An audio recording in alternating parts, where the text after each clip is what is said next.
دوستوں امید کرتی ہوں آپ سب خیریت سے ہوں گے، جہاں رہیں خوش رہیں۔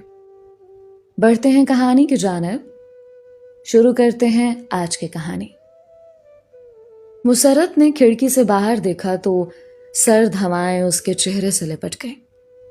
شام کا دھندلکا چھا رہا تھا اور کمرے میں خاموشی کے ساتھ اس کی سانسیں گونج رہی تھیں۔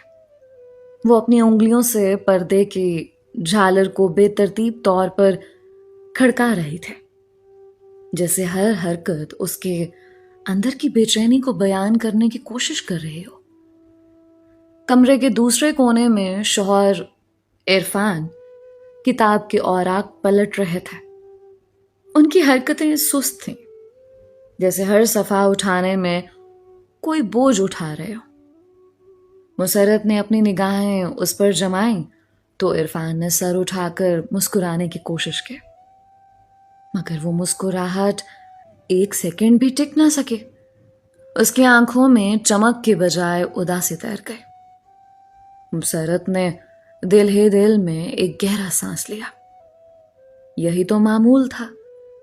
رات کے اندھیرے میں جب وہ اس کے قریب ہوتے، ان کے ہاتھوں کی لرزش، سانسوں کی بے ترتیبی اور پھر خاموشی کے ساتھ ایک دوسرے سے دور ہو جانا۔ ہر رات یہی کہانی دہرائی جاتی تھی۔ وہ 18 سال کی عمر میں عرفان سے بیاہی گئی تھے۔ شادی سے پہلے اس نے خواب دیکھے تھے، کالج کی عمارتوں کے، کتابوں کے اوراق پلٹتے ہوئے ہاتھوں کے، اور ایک ایسے ساتھی کے جو اس کے جذبات کو سمجھے۔ مگر جب ماں نے کہا تھا کہ عرفان نیک دل ہے، تمہیں کبھی دکھ نہیں دیں گے، تو اس نے ہاں کر دی تھی۔ پہلے سال میں ہی اسے احساس ہو گیا تھا کہ عرفان کی محبت میں ایک خلا ہے۔ وہ خلا جسمانی تھا، جس کا ذکر کرنا معیوب سمجھا جاتا تھا۔ راتوں میں جب عرفان اسے دور ہو جاتے، مسرت چادر میں منہ دبا کر رو لیتی تھی۔ اس کے جوانی کا ہر خواب، ہر خواہش دیواروں سے ٹکرا کر واپس آ جاتے۔ ایک دن کالج میں اس کی سہیلی ثنا نے پوچھ ہی لیا، تمہارا چہرہ اداس کیوں رہتا ہے؟ مسرت نے جواب میں کتاب کے اوراق گننا شروع کر دیا۔ ثنا نے اس کے کندھے پر ہاتھ رکھا۔ تمہارا شوہر، بات ادھوری رہ گئی، مگر مسرت نے اپنی آنکھیں بند کر لی۔ وہ جانتی تھی کہ عرفان کی کمزوری کا راز دوسروں تک پہنچ جائے گا۔ معاشرے کی نگاہیں کتنی تیز تھیں۔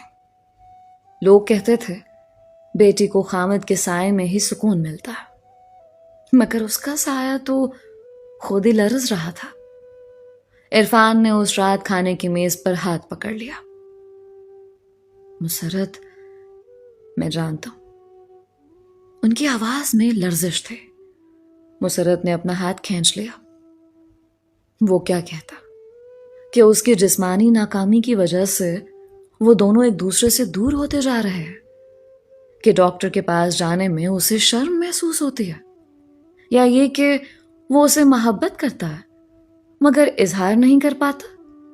مسرت اٹھی اور کمرے سے باہر نکل گئی۔